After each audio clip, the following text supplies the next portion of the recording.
Você acorda de madrugada para assistir a final da Copa do Mundo, o Brasil inteiro está acordado. Na televisão, entra em campo a seleção brasileira. Camisa manga amarela, número 9 nas costas, cabeça raspada, olhar fixo, Ronaldo. Naquele momento, ele já era um dos maiores jogadores do planeta, mas ainda faltava a imagem definitiva. Faltava o capítulo que transformaria talento em lenda.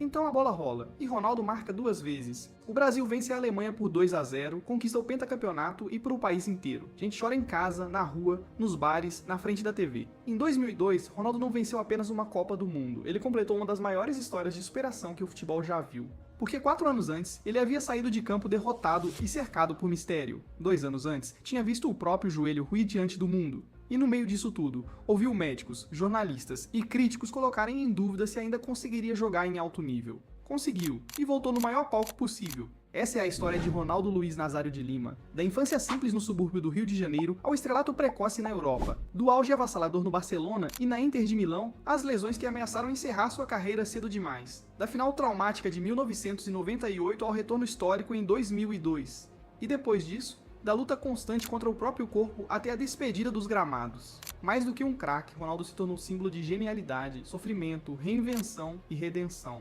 Para muitos foi o atacante mais completo que o futebol já viu. Ronaldo nasceu em 18 de setembro de 1976, em Bento Ribeiro, na zona norte do Rio de Janeiro. Cresceu em uma realidade simples, longe do glamour que marcaria sua vida anos depois. Desde cedo, a bola foi sua companhia natural. Jogava na rua, improvisava campo, inventava jogada, acelerava onde ninguém mais conseguia. O talento aparecia antes mesmo de qualquer formação. Ainda menino, passou pelo São Cristóvão, tradicional formador de talentos no Rio. Também teve passagem pela base do Flamengo, mas sua trajetória tomaria outro rumo. Aos 16 anos, foi para o Cruzeiro, e foi ali que o futebol brasileiro percebeu que estava diante de algo incomum. No profissional, Ronaldo não parecia um adolescente. Tinha velocidade de ponta, força de atacante formado, drible curto, arranque devastador e finalização com as 2 pernas. Era raro ver alguém tão jovem reunir tantos recursos ao mesmo tempo. Em 1993, estreou pelo Cruzeiro. Em pouco tempo, virou sensação. Em 1994, com apenas 17 anos, já fazia parte da seleção brasileira campeã do mundo nos Estados Unidos. Não entrou em campo naquele Mundial, porque Romário e Bebeto formavam a dupla titular, mas a presença dele ali já dizia muito. O Brasil tinha descoberto um fenômeno antes mesmo de o apelido existir. Pouco depois da Copa, a Europa veio buscá-lo. O PSV Eindhoven, da Holanda, apostou alto em um garoto brasileiro de 17 anos, e Ronaldo respondeu de forma impressionante. Logo nas primeiras temporadas, mostrou que não estava indo para aprender lentamente, estava indo para dominar. Na Holanda, os números chamavam a atenção, mas o mais impressionante era a maneira como ele jogava. Ronaldo não dependia apenas de posicionamento ou oportunismo, ele construía o próprio gol. Recebia a bola longe da área, partia em velocidade, deixava marcadores para trás e finalizava com uma naturalidade assustadora. Parecia unir potência e leveza no mesmo lance. O futebol europeu já tinha visto grandes atacantes, mas havia algo diferente ali. Ronaldo não era apenas eficaz, ele era incontrolável. Em 1996, chegou ao Barcelona. Tinha apenas 19 anos, e sua passagem pela Espanha, embora curta, foi suficiente para entrar na memória do futebol mundial. Na temporada 1996 a 97, Ronaldo jogou como se estivesse em outra rotação. Marcou 47 gols em 49 partidas e produziu alguns dos lances mais emblemáticos de sua carreira. O gol contra o Compostela, arrancando do meio-campo e atropelando a defesa adversária, virou símbolo de tudo o que ele era naquele momento. Explosão, técnica, equilíbrio, frieza e poder de decisão. No Barcelona, Ronaldo deixou de ser apenas promessa, tornou-se protagonista global. Ainda muito jovem, já era tratado como o melhor atacante do mundo, mas sua passagem pela Espanha durou apenas uma temporada. Em seguida, a Inter de Milão pagou alto para levá-lo à Itália. E a ida para o Calcio tinha um peso enorme. Naquele tempo, o campeonato italiano era visto como o torneio mais difícil do planeta. As melhores defesas, os zagueiros mais duros, os sistemas táticos mais rigorosos. Era o lugar perfeito para descobrir se Ronaldo conseguiria repetir sua superioridade contra a elite mais dura do futebol europeu. Conseguiu. Na Inter nasceu de vez o apelido que atravessaria gerações, Il Fenomeno. Mesmo em um ambiente conhecido pela marcação pesada, Ronaldo seguiu brilhando. Driblava zagueiros consagrados, criava espaço onde não havia espaço e transformava lances comuns em jogadas de perigo. Não era exagero dizer que ele fazia o impossível parecer simples. Naquele fim dos anos 1990, Ronaldo vivia o auge absoluto. Era rápido como poucos, forte como poucos, técnico como poucos e decisivo como quase ninguém. Tinha arrancada, improviso, frieza na cara do gol e um repertório raro para um centroavante. Não era só um finalizador, era um desequilibrador completo. Foi nesse contexto que chegou a Copa do Mundo de 1998 na França. O Brasil era um dos favoritos. Ronaldo era a grande referência técnica da equipe e o jogador mais observado do torneio. Tudo apontava para uma consagração, mas a final contra a França ficou marcada por um dos episódios mais estranhos da história do futebol brasileiro. Horas antes da decisão, Ronaldo passou mal e sofreu uma convulsão. O episódio gerou pânico entre companheiros e comissão técnica. Ele chegou a ser retirado da escalação inicial. Depois, voltou ao time. Até hoje, o caso é cercado por dúvidas, versões desencontradas e especulações. O fato é que Ronaldo entrou em campo e claramente não estava bem. Na final, o Brasil perdeu por 3-0. Ronaldo teve atuação apagada, distante do nível que o mundo estava acostumado a ver. A derrota foi dura. Mas mais do que isso, deixou uma sensação de interrupção, como se algo tivesse quebrado ali, mesmo antes de o corpo começar a ceder de verdade. Depois da Copa, ele tentou seguir em frente, continuou na Inter, ainda em alto nível, ainda decisivo. Mas então veio o golpe mais cruel de sua carreira. Em novembro de 1999, em uma partida contra o Leque, Ronaldo sofreu uma grave lesão no joelho direito. Era um problema sério, daqueles que já mudavam carreiras. Ele passou por cirurgia e iniciou a recuperação. Meses depois, em abril de 2000, voltou aos gramados cercado de expectativa.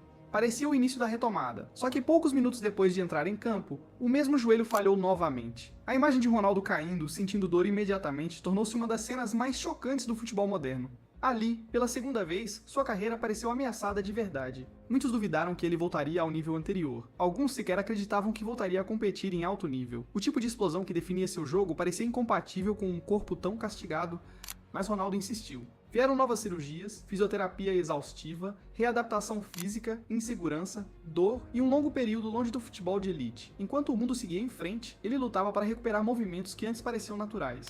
Quando a Copa de 2002 começou, Ronaldo ainda carregava desconfiança. Estava há muito tempo afastado do auge. Seu físico era alvo de comentários. Muita gente via mais nostalgia do que esperança naquela convocação. Só que Ronaldo tinha outros planos. No Japão e na Coreia do Sul, ele voltou a ser decisivo desde o início. Marcou contra a Turquia, fez 2 contra a China, voltou a marcar nas fases decisivas e conduziu o Brasil até a final. A cada jogo, parecia recuperar não apenas a confiança, mas também a conexão com o seu destino. Na decisão contra a seleção alemã, marcou os 2 gols da vitória por 2-0. Foi artilheiro do torneio com 8 gols e se tornou o rosto do pentacampeonato brasileiro. A imagem de Ronaldo sorrindo depois da final, com um corte de cabelo improvável e a expressão de alívio, entrou para a história. Não era apenas a conquista de um título, era a conclusão de um retorno que parecia impossível. De 1998 a 2002, ele atravessou o trauma, a dor, a dúvida e a descrença, e voltou no topo do mundo. Depois da Copa, Ronaldo foi para o Real Madrid, integrando o elenco dos chamados Galácticos. Ao lado de Zidane, Figo, Beckham e Roberto Carlos, seguiu empilhando gols e grandes momentos. No entanto, o jogador que chegou ao Real já não era exatamente o mesmo da primeira fase de carreira. O arranque continuava existindo em muitos momentos, mas o corpo já cobrava seu preço. A explosão física já não era tão constante. Em compensação, Ronaldo se reinventou. Passou a jogar com ainda mais inteligência, refinou o posicionamento, soube escolher melhor os movimentos, tornou-se mais clínico. Mesmo sem a mesma continuidade física, fez muitos gols e manteve alto impacto ofensivo, mas as lesões continuavam. O peso aumentava e virava pauta frequente na imprensa. A cobrança era constante, muitas vezes cruel. Cada queda de rendimento virava manchete. Cada dificuldade física era tratada como sinal de decadência definitiva. Ainda assim, Ronaldo continuava entregando o que poucos entregam: gol. Em 2006, foi a sua 4ª Copa do Mundo. O Brasil chegou cercado de expectativa, mas a campanha terminou nas quartas de final, novamente contra a França. Ronaldo ainda marcou naquele Mundial e se tornou, por algum tempo, o maior artilheiro da história das Copas. Mas o torneio consolidou uma percepção inevitável: o auge havia ficado para trás. Depois do Real Madrid, passou pelo Milan. A passagem foi curta e marcada por novos problemas físicos. Já era evidente que o corpo estava no limite. Em 2009, voltou ao Brasil para jogar no Corinthians, e ali ainda ofereceu ao torcedor brasileiro um último lampejo importante. Foi campeão paulista e da Copa do Brasil, marcou gols decisivos e mostrou mais uma vez que, mesmo longe da melhor forma, ainda carregava algo especial. Mas já não havia como sustentar por muito mais tempo.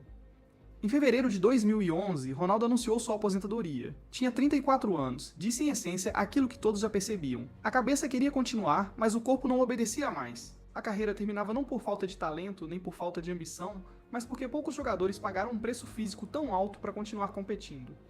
Os números finais ajudam a dimensionar sua grandeza. Foram centenas de gols na carreira, 2 Copas do Mundo conquistadas, 3 prêmios de melhor jogador do mundo pela FIFA, 2 bolas de ouro e passagens marcantes por clubes gigantes do futebol mundial. Mas no caso de Ronaldo, os números contam apenas parte da história.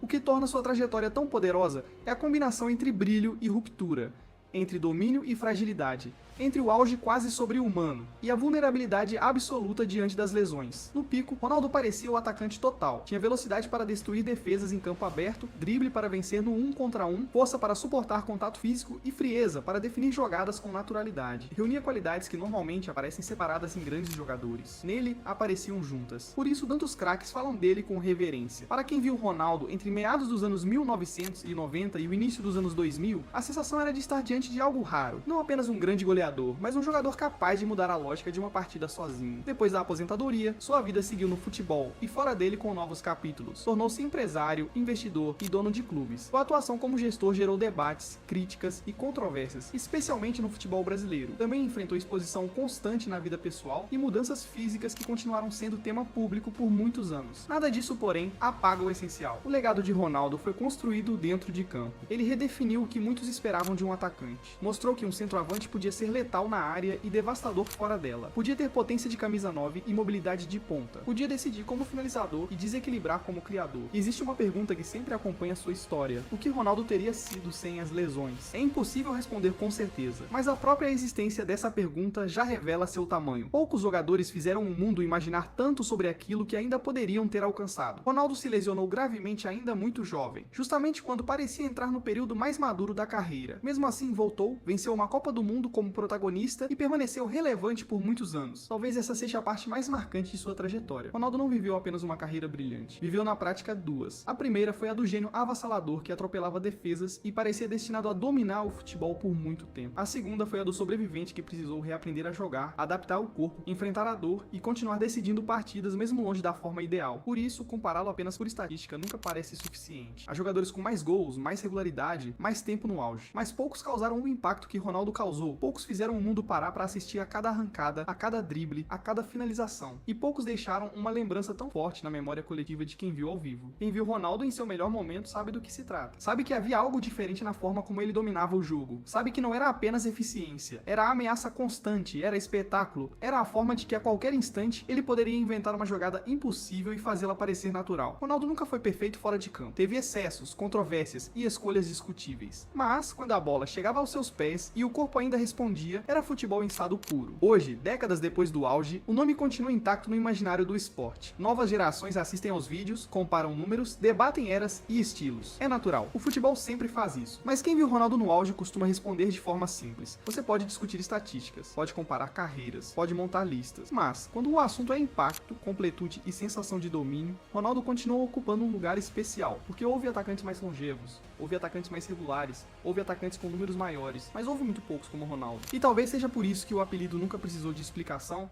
Ele não era apenas Ronaldo, era o fenômeno.